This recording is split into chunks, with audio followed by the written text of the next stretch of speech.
এই জীবন যেন বহতা নদীর মতো, চলার পথে কত বাঁক মোহনা শত, আছে আরো দ্বন্দ্ব আলো আধারের, বেছে নিতে হবে তাই পথ আমাদের। আসসালামু আলাইকুম প্রিয় দর্শক, আপনারা যারা দেশে আছেন প্রবাসে, সবাইকে জানাই অনেক অনেক প্রীতি ও শুভেচ্ছা। শুরু হলো এনটিভি আয়োজিত এবং লাভ হ্যালো নিবেদিত টক শো আলোকপাত অনুষ্ঠানে আমরা আজকে অনুপম আদর্শ বিষয়ে কথা বলবো।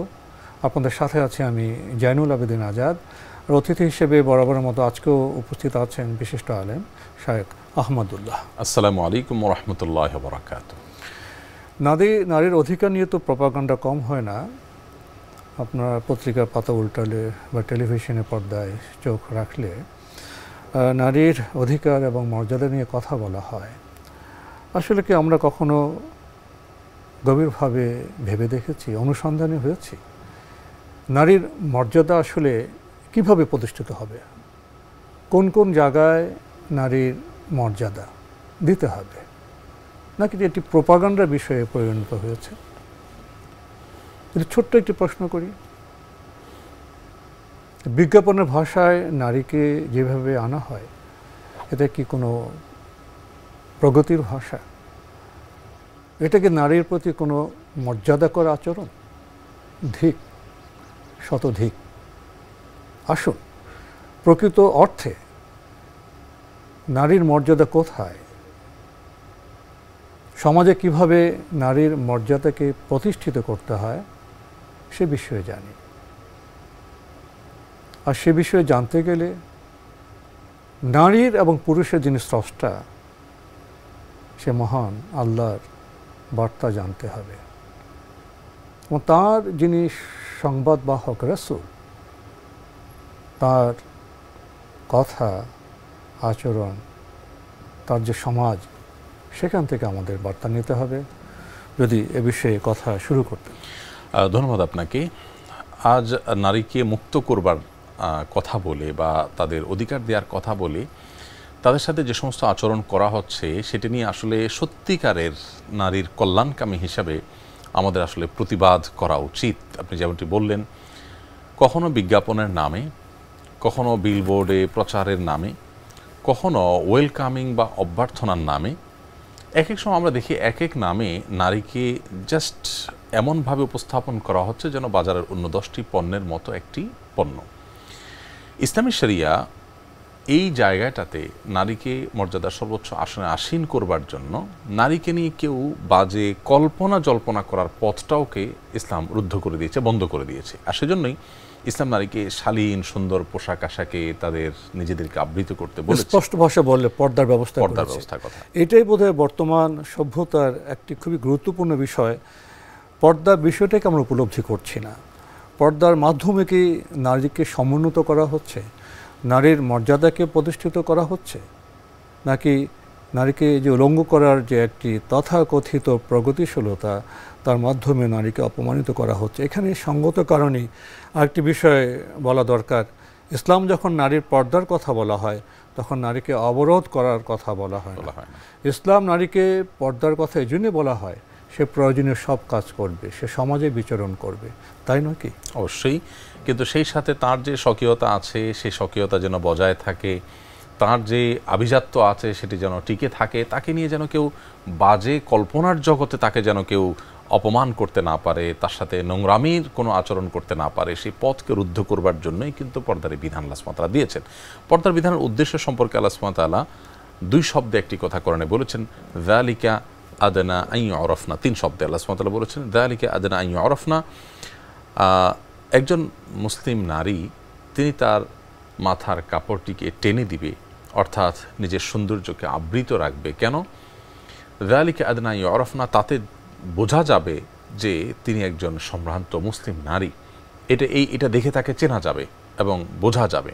এখন একজন নারীর জন্য পর্দার বিষয়টাকে যদি কেউ মনে করেন যে না এটা তার জন্য অমাননাকর বা অপমানকর, তো আমি বলবো প্রচণ্ড শীতের মধ্যেও আমরা যেই সমাজে দেখতে পাই যে একজন পুরুষ তিনি ফুল প্যান্ট পরে হাঁটাচলা করছেন, তিনি হয়তো ফুল হাতা পরে হাঁটাচলা করছেন শীতের কষ্ট থেকে বা উত্তাপ থেকে বাঁচার জন্য কোট পরে, একই সমাজে যখন দেখি যে বেশিরভাগ নারীরা তাদেরকে খুব সংক্ষিপ্ত পোশাকে আবরণে চলতে হচ্ছে, এই কালচারটাকে ডেভেলপ করা হয়েছে। আমার প্রশ্ন, শীতের এই কষ্ট বা গরমের উত্তাপ এটা কি নারীর ত্বককে স্পর্শ করে না? নারীর জন্য এটা কষ্টের হয় না? উভয় ক্ষেত্রে তো সমান সমান। অথচ আমরা যে সংস্কৃতিটাকে ডেভেলপ করেছি বা উন্নত করেছি বা গড়ে তুলেছি, সেখানে দেখতে পাচ্ছি যে নারীর জন্য যে পোশাক, সংক্ষিপ্ত পোশাক দেওয়া হয়েছে, এই পোশাকটা দেওয়া হয়েছে মূলত ভোগবাদী মানসিকতা থেকে। তাতে নারী ঠান্ডায় কষ্ট হোক, গরমে কষ্ট হোক, তিনি টিজ বা উত্তক্ত হওয়ার শিকার হোক, অথবা তাকে জাস্ট একটা পণ্যের মতো করে দেখা হোক, যেভাবে হোক না কেন দিন শেষে উদ্দেশ্য হলো ভোগ। তাহলে নারীকে এই আমাদের যে আপনার যেটাকে বলি বস্তুবাদ এবং ভোগবাদের যে জীবন দর্শন, এই জীবন দর্শনের ফলে নারীকে আমরা অন্য 10টা পণ্যের মতো করে দেখাটা, এটা কি নারীর জন্য সম্মানের? নাকি নারীকে মানুষ হিসাবে মর্যাদা দিয়ে তাকে নিয়ে যে কেউ জল্পনা কল্পনা করার, মনের জগতে নোংরামি করার রাস্তাকে বন্ধ করে দেওয়ার উদ্যোগটা বেশি? এখানে তো একটি প্রশ্ন এসে যায়, পর্দার প্রসঙ্গে ইসলাম স্পষ্ট বলেছে যে পর্দা শুধু নারীর জন্য না, নরের জন্য। এবং যদি একজন নারী চোখে পড়ে যায়, প্রথম পুরুষকে বলা হয়েছে তোমার চক্ষু অবনত করো, তারপর এই বিষয়টাকে একটু বিশ্লেষণ করতে। এখানে পুরুষ আর নারীর আসলে কারোর পর কোনো কিছু চাপিয়ে দেওয়ার বিষয় নয়, সমাজের স্বাভাবিকত্বের জন্য যার যা দায়িত্ব তা পালন করতে বলা হয়েছে। পুরুষকে বলা হয়েছে কুল্লিল মুমিনিনা ইয়াগুদ্দু মিন আবসারিহিম, হে রাসূল আপনি পুরুষদেরকে বলে দিন তাদের দৃষ্টিকে যেন তারা যেন সংযত রাখে। এখানে পুরুষের দায়িত্বটা পালন করবে। আবার নারীকে বলা হচ্ছে দৃষ্টি সংযত রাখা, পাশাপাশি তার সৌন্দর্যকে প্রকাশ করে সমাজকে অস্থিতিশীল করবার যে পথ বা টিজের যে রাস্তা, সেটা যেন বন্ধ করেন তারা। আমরা যারা মনে করি যে শুধু দৃষ্টিভঙ্গি বদলানো উচিত, কেন নারীকে পুরুষের দৃষ্টিতে বা পুরুষের মনোজগতে বাজে চিন্তা আসবে বা পাশবিক নির্যাতনের পথ উন্মুক্ত হবে, সেগুলোকে বন্ধ করবার জন্য কেন নারীকে পর্দা করতে হবে, এই প্রশ্ন যারা রাখেন, আমি যদি তাদের কাছে বিনয়ের সাথে একটু প্রশ্ন রাখতে চাই পাল্টা, যে আপনি ব্যাংক থেকে আপনার টাকা উত্তোলন করে নিয়ে যাচ্ছেন, যাওয়ার সময় আপনি চেষ্টা করেন নিশ্চয়ই এটাকে ঢুকে ব্যাগে কেউ যেন না দেখে, কারণ চোখে না পড়ে, সেভাবে আপনি কোনো ব্যাগে রেখে আপনি নিয়ে যাওয়ার চেষ্টা করেন। আমার প্রশ্ন হলো, এই জায়গায় যদি আপনাকে আমি পাল্টা প্রশ্ন করি যে কেন আপনি আপনার টাকা এভাবে লুকোচুরি করে নিচ্ছেন না, আপনি কেন ওই জায়গায় এটা বলছেন না যে যারা চোর, যারা ছিনতাইকারী, তারা কেন তাদের দৃষ্টিভঙ্গি বদলাচ্ছে না? আরেকজনের সম্পদ দিয়ে কেন তারা হাত বাড়াচ্ছে? তাদের উচিত নিজেদের লোভকে সংবরণ করা, দৃষ্টিকে সংযত করা। আপনি তো প্রলুব্ধ করছেন, আপনি সেখানে এটা বলছেন না, বরং আপনি বলছেন যে না, আমিও যদি এই কাজটা করে, আপনি বলবেন না আপনি অন্যায় করেছেন। আপনি ওপেন রেখে অন্যদেরকে প্রলুব্ধ করেছেন, তাদেরকে অন্যায়ের দিকে প্ররোচিত করেছেন, এবং যার ফলে সে অন্যায় লিপ্ত হয়েছে। তো একই যুক্তি আমরা এই জায়গায় আসলে আমরা কেন বুঝি না? আসলে সৃষ্টিকর্তা আল্লাহ রাব্বুল আলামিন মানুষকে সৃষ্টি করেছেন, নারীর মধ্যে আল্লাহ সুবহানাহু ওয়া তাআলা এমন কিছু বিষয় দিয়ে রেখেছেন যে পুরুষ হিসেবে তাদের প্রতি আকর্ষণ থাকবে, এটা সৃষ্টিগত বিষয়, এটিকে অস্বীকার করবার কোনো সুযোগ নেই। আর এই আকর্ষণের জায়গাটাতেই মূলত আল্লাহ রাব্বুল আলামিন আমাদেরকে নির্দেশ দিয়েছেন যে তারা তাদের শালীন সুন্দর পোশাকে যেমন থাকবেন, আমরা আমাদের নিজেদেরকে সংযত রাখবো। দ্বিপাক্ষিক প্রচেষ্টার মধ্য দিয়ে একটা সুন্দর জায়গা যাবে। সফরের ক্ষেত্রে শরিয়া বলেছে যে নারী যখন সফর করবেন তার সাথে একজন পুরুষ মাহরাম থাকবে। এখন প্রশ্ন হলো যে কেন একজন পুরুষ যেখানে খুশি সেখানে যাবে, নারী যেতে হলে কেন মাহরাম লাগবে? মনে হয় বাহ্যিক দৃষ্টিকোণ থেকে যে নারীর উপর একটা আরোপ করে দেওয়া হলো যে না, তাকে একা যেতে পারবেন না, চাপ দেওয়া হলো। আমরা যদি দেখি আমাদের প্রত্যেকটা দেশের যারা যখন প্রেসিডেন্টের দায়িত্ব পালন করেন, এই পদবিতে যারা থাকেন, চেয়ারে যারা থাকেন, তারা কিন্তু চাইলে কোনো জায়গায় মুভ করতে পারেন না। তাদের যদি মনেও হয় অনেক শৃঙ্খলা থাকে, নিয়ম থাকে, তারা যদি বলেন যে আমি অ্যাজ এ প্রেসিডেন্ট আমার মনে চায় আজকে আমি পাবলিক বাসে উঠবো, আমি একটু পাবলিকের সাথে মিশবো, তোমরা সবাই সরে যাও, উনি যদি তার সে প্রটোকলকে তিনি অস্বীকার করেন বা অ্যাভয়েড করতে চান, তাকে কিন্তু সে সুযোগ দেওয়া হবে না। এটা কিন্তু তার প্রতি অসম্মানের কারণে না যে তাকে বন্দি করে রাখা হলো, তাকে চাপা, এটা তার নিরাপত্তার প্রয়োজনে। আজ নারী যে জায়গাটাতে আছে, আমাদের নারী নিগ্রহের যে আপনার হার রয়েছে পৃথিবীতে, আমরা দেখব পৃথিবীর উন্নত দেশগুলো যারা পর্দার এই বিধানকে খারাপ বলে চিত্রায়িত করবার চেষ্টা করেন বা নারীর প্রতি এটাকে অবিচার হিসাবে দেখানোর চেষ্টা করেন, তাদের সমাজ ব্যবস্থাতে আসলে নারীরা কেমন আছেন সেখানে নারীর প্রতি পাশবিক নির্যাতন, নারীকে যৌন হেনস্থার শিকার কি পরিমাণ হতে হয়, অনলাইনের এই যুগে সেটা খুঁজে বের করা একেবারে পানির মতো সহজ। অতএব ওই জায়গাটাতে যদি আমরা নজর দিই, তাহলে আমার কাছে মনে হবে যে ইসলাম নারীকে যে পর্দার বিধানের কথা বলেছে, প্রিয় নবী সাল্লাল্লাহু আলাইহি ওয়াসাল্লাম নারীকে যে পর্দা করতে বলেছেন, এটি আসলে নারীর নিজের কল্যাণার্থে, এটি তার জন্য সম্মানের। একইভাবে পুরুষকে কি বলেনি, পুরুষ তার দৃষ্টিকে যেমন সংযত রাখতে হবে, ঠিক একইভাবে তার পোশাক আশাকের ক্ষেত্রে ইসলাম কিন্তু ড্রেস কোড দিয়েছে, সেটিও তাকে মেনটেন করতে হবে। আমরা পোশাক আশাক নিয়ে কথা বলছি, অনেকগুলো বিষয় চলে আসে। দেখা যায় যে বিভিন্ন শৃঙ্খলাজনিত বাহিনীর মধ্যে ড্রেস কোড আছে, কোন ড্রেস কোন বাহিনীর জন্য সৌন্দর্যে প্রয়োজনে কাজ করবে ইত্যাদি বিষয় আছে। আমি যদি আরও একটু পেছনে চলে যাই, যদি প্রশ্ন করি, যদি আমরা খুব মুক্ত থাকতে স্বাধীন থাকতে চাই, তাহলে তো উলঙ্গ থাকলেই হয়। পোশাকের বিষয়টি কেন আসলো? এটা মানব প্রকৃতির চেতনার চাহিদা না, আমি উলঙ্গ থাকতে পারবো না, এটা তো মূল জিনিস। মূল কথা, উলঙ্গ থাকা যাবে না, এতটা স্বাধীন হওয়া যাবে না যে আমি উলঙ্গ থাকবো। পোশাকের প্রয়োজন তো সবাই স্বীকার করে নিয়েছে। এখন আসে মাত্রার প্রসঙ্গ। এর মূল বিষয়টি এই হয়, মানুষের মধ্যে লজ্জাশীলতা আছে, নরনারীর বিভিন্ন অঙ্গ আছে, এগুলো প্রদর্শনযোগ্য নয়, এখানে পোশাক প্রয়োজন। এই বিষয়ে তো মানব জাতির ধর্ম, বর্ণ, আস্তিক নাস্তিক নির্বিশেষে সবাই তো পোশাক পরেন, কিন্তু উলঙ্গ থেকে কথা বলছেন না। যদি পোশাকের বিষয়টি যদি এটি স্বীকৃত হয়ে যায়, শাশ্বত হয়ে যায়, তখন মাত্রার প্রসঙ্গ আসবে। পুরুষ আর নারী তো একরকম নয়, দেহ কাঠামো একরকম নয়, তবে পুরুষ আর নারী পোশাক তো একরকম হওয়ার কথা নয়। আমাদের ধর্ম সেটাই বলে। দৈহিক কাঠামো আল্লাহ তাআলা তো ওইভাবে সৃষ্টি করেননি, তাহলে একরকম না হওয়াটা তার দৈহিক কাঠামোই বলছে, সৃষ্টি বলছে যে তার কাঠামোগত ভিন্নতার কারণে পোশাকের ভিন্নতা থাকবে। তাহলে প্রথম কথা, আমরা উলঙ্গ থাকবো না, মানব জাতি স্বীকার করেছে, আমরা পোশাক পরবো। পোশাকের ক্ষেত্রেও এখানে নারী পুরুষের কাঠামোগত কারণেও ভিন্নতা থাকবে, সেটাই কিন্তু নেচার। এখন পোশাক পরার ক্ষেত্রে আমরা উলঙ্গ থাকবো না বলে আমরা আবার অর্ধ উলঙ্গ হচ্ছি, এটা তো মূল যে সিদ্ধান্ত তার সাথে এটা বৈপরীত্য। এখানে দেখা যায় যে কথা কাজে মিল হচ্ছে না। একটি বিষয় এখানে এসে যায়, ইসলামের যে পর্দা প্রথা, এটা কেন আসলো?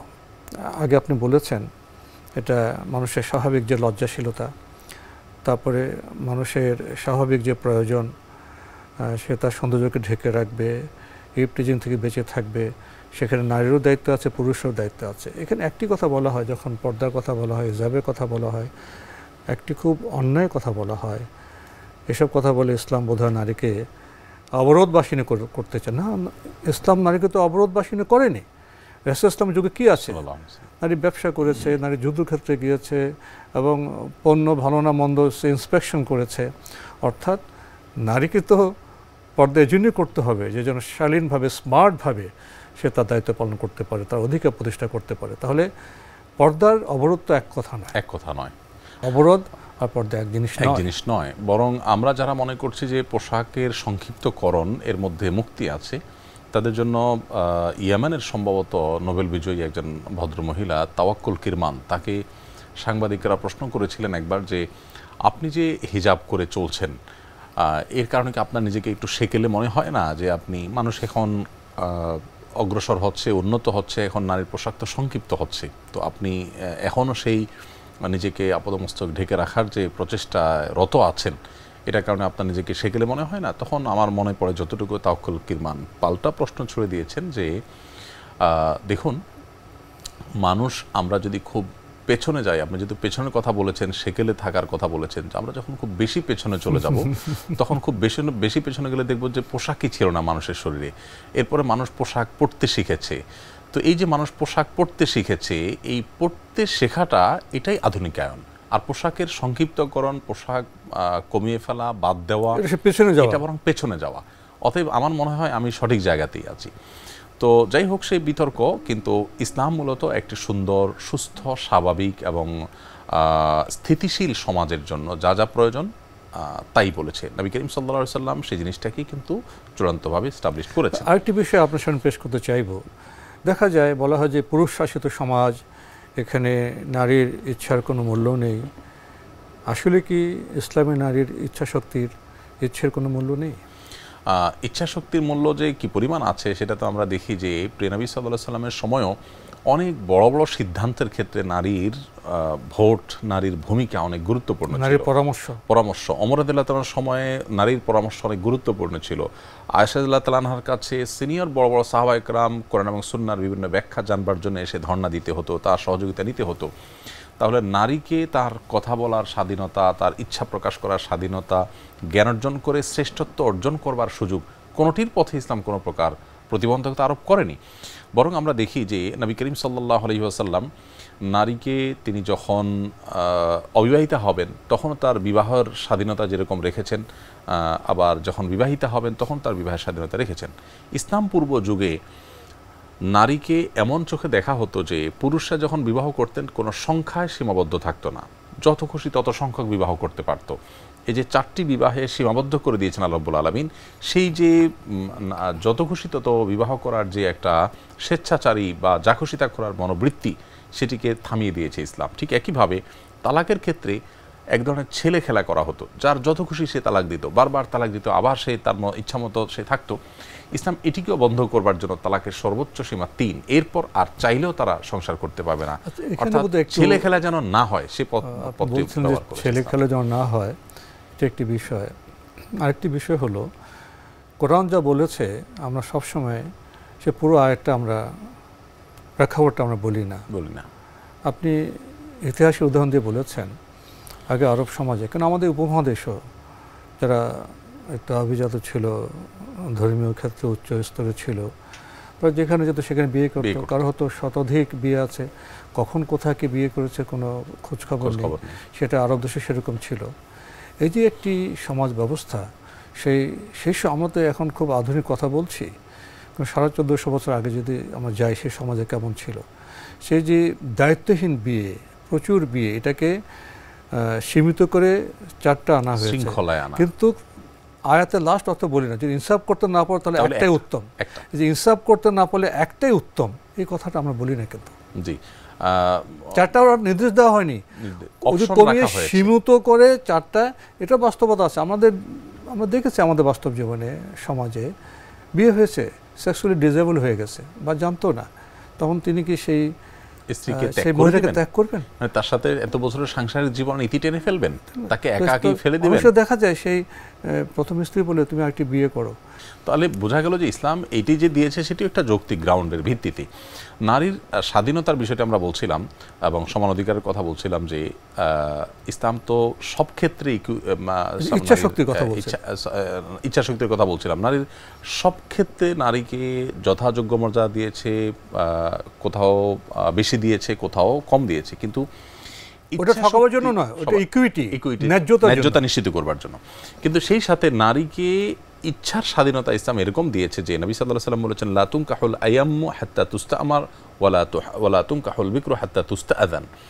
একজন স্বামী পরিত্যক্তা নারী, যার স্বামী মারা গেছেন বা তালাকপ্রাপ্ত হয়ে গেছেন, বিবাহিতা, তিনি যদি পরবর্তীতে অন্য কারোর সাথে বিবাহ বন্ধনে আবদ্ধ হতে চান, সেক্ষেত্রে তার পারমিশন ছাড়া তাকে কেউ বিয়ে করতে পারবে না, যেটা আরব জাহিলি যুগে ছিল। যা খুশি সে বিয়ে করতে পারতো তাকে, এবং এক ধরনের ছেলে খেলা বানিয়ে ফেলা হয়েছে। বিধবারও ইচ্ছাশক্তি নিশ্চিত করা, সিদ্ধান্তকে মানতে হবে। এরপরে বলা হচ্ছে যে এমন কি যিনি এখনো কুমারী, যার বিবাহ হয়নি, তার সম্পর্কে নবী সাল্লাল্লাহু আলাইহি ওয়াসাল্লাম বলেছেন যে তাকেও বিবাহ কেউ করতে পারবে না যতক্ষণ পর্যন্ত তার পারমিশন না নেওয়া হবে, ইজিন না নেওয়া হবে। মজার কথা হলো যে এখানে সিদ্ধান্ত করে যে ক্ষমতায়ন যেটা বলা হয়, এখানে বাবা যদি বলেন যে তোমাকে আমি অমুক ছেলের সাথে বিয়ে দিব, আমি সিদ্ধান্ত গ্রহণ করেছি, সেখানে কন্যাকে ইসলাম এই অধিকার দিয়েছে, সে বলবে বিনয়ের সাথে যে বাবা আমি সেখানে সম্মত নই, এবং বাবা মা উভয় মিলেও সেই মেয়েকে কিন্তু বিবাহ দিতে পারবেন না। এই যে ইচ্ছার স্বাধীনতা, কার সাথে থাকবেন কি থাকবেন না, তাকে জীবনসঙ্গী হিসেবে গ্রহণ করবেন কি করবেন না, একান্ত তার রুচি। এখানে মা বাবারও জোর করবার অধিকার রাখেননি ইসলাম। আপনি যেভাবে বলছেন আমার মধ্যে একটা প্রশ্ন জেগেছে। ইসলাম যখন দেখা যায় যে সর্বক্ষেত্রে মানবিক, সর্বক্ষেত্রে ন্যায্যতা প্রতিষ্ঠা করেছে, এবং সবচেয়ে উদার একটি ধর্ম, উদার যে মণ্ডিত সমাজ, তারপরেও ইসলাম সম্পর্কে এত অপবাদ কেন? ইসলাম সম্পর্কে এত ভুল কথা কেন? এটার জন্য কি শুধু ইসলাম বিরোধী তারাই দায়ী, যারা আমরা মুসলিম আমাদের এখানে কোনো দায় আছে? এখানে দুই দিক থেকে সমস্যা আছে। প্রথমত মুসলিমদেরকে আসলে একের পর এক প্রশ্ন বানে জর্জরিত রাখা, তাদেরকে নিজেদের দোষ ত্রুটি ঢাকবার জন্য মুসলমানদেরকে বরং পাল্টা একের পর এক অভিযোগ দিয়ে যাওয়া, এটা একটা কৌশল ইসলাম এবং মুসলমানদেরকে যারা দমিয়ে রাখতে চায় তাদের। আর আমাদের একটা ত্রুটির জায়গা হলো যে আমরা আসলে ইসলামের যে প্রকৃত সৌন্দর্য সেটাকে তুলে ধরতে পারিনি। নারীর ব্যাপারটি যখনই আসে তখনই আমরা অনেকে আমাদের অ্যাপ্রোচ, অনেকে আমাদের আচরণ এমন হয় যেন নারীকে ইসলাম সবচেয়ে বেশি কোণঠাসা করে রেখেছে, আর পুরুষদেরকে বোধহয় তাদের উপরে খবরদারি করার জন্য ইসলাম রেখেছে। এরকম একটি ভুল বার্তা আমরা আমাদের জেনে হোক না জেনে হোক আমাদের মাধ্যমে এটি যায় অনেক সময়, যার ফলশ্রুতিতে একটি ভুল বার্তা গিয়ে ইসলাম সম্পর্কে একটা ভুল ন্যারেটিভ বা বয়ান হাজির করার চেষ্টা করে। তাহলে একদিকে চলছে ইসলাম বিরোধীদের ইসলাম সম্পর্কে মিথ্যা ভুল প্রপাগান্ডা, একদিকে রয়েছে মুসলিম হিসেবে যেভাবে আমাদের কোরআন অধ্যয়ন করার প্রয়োজন ছিল, নবী সাল্লাল্লাহু আলাইহি ওয়াসাল্লামের যে সিরাত চরিত্র, তার সমাজ ব্যবস্থা সম্পর্কে জানার প্রয়োজন ছিল, সে জ্ঞানে পুষ্ট না হওয়ার কারণে আমরা যথা বিষয়ে যথা জবাব দিতে পারি না। ফলে ইসলাম একটা মিসআন্ডারস্টুড রিলিজন, প্রফেসর ইসলামের বার্তা আমরা গ্রহণ করতে পারছি না। এই উপসংহার নিয়ে বোধ আজকে আমরা অনুষ্ঠান এখানে শেষ করতে পারি। শেখ আহমদুল্লাহ, আপনি কষ্ট করে আমাদের স্টুডিওতে এসেছেন, সময় দিয়েছেন, সেজন্য আপনাকে অনেক ধন্যবাদ। ধন্যবাদ আপনাকেও। প্রিয় দর্শক, আমরা দেখছিলাম এনটিভি আয়োজিত এবং লাভ হলো নিবেদিত অনুষ্ঠান আলোকপাত। আমাদের অনুষ্ঠান আপনারা এনটিভি অনলাইনেও দেখতে পারবেন, ভিজিট করুন www.ntvbd.com। এছাড়া ইউটিউবে এবং আমাদের ভেরিফাইড ফেসবুক পেজে অনুষ্ঠান দেখতে পারবেন। প্রিয় দর্শক, ইসলাম তো নারীর অধিকার দিয়েছে, নারীকে কথা বলার স্বাধীনতা দিয়েছে, সিদ্ধান্ত গ্রহণের স্বাধীনতা দিয়েছে, যাপিত জীবনে যে কোনো ক্ষেত্রে ইসলাম নারীকে মর্যাদাময় জীবন দিয়েছে। তাহলে সমালোচনা কেন? আর সমালোচনার জবাব দিতে আমরা অপারগ কেন? এখানে একদিকে প্রপাগান্ডার ভুল রয়েছে, আরেকদিকে জ্ঞানের সীমাবদ্ধতা রয়েছে। আসুন, মুসলিম হিসেবে আমরা ইসলামকে জানি, নবী সাল্লাল্লাহু আলাইহি ওয়াসাল্লামের সিরাতকে জানি, এবং নারীর সাথে যথা আচরণের মাধ্যমে আমরা সমাজকে আরও সৌন্দর্যে মণ্ডিত করে তুলি। মহান আল্লাহ আমাদের সবাইকে নিরাপদে রাখুন, রাখুন শান্তিতে। আসসালামু আলাইকুম। পথে কত বাক মোহনা শত আছে আরো দ্বন্দ্ব, আলো আধারের বেছে নিতে হবে তাই পথ আমাদের।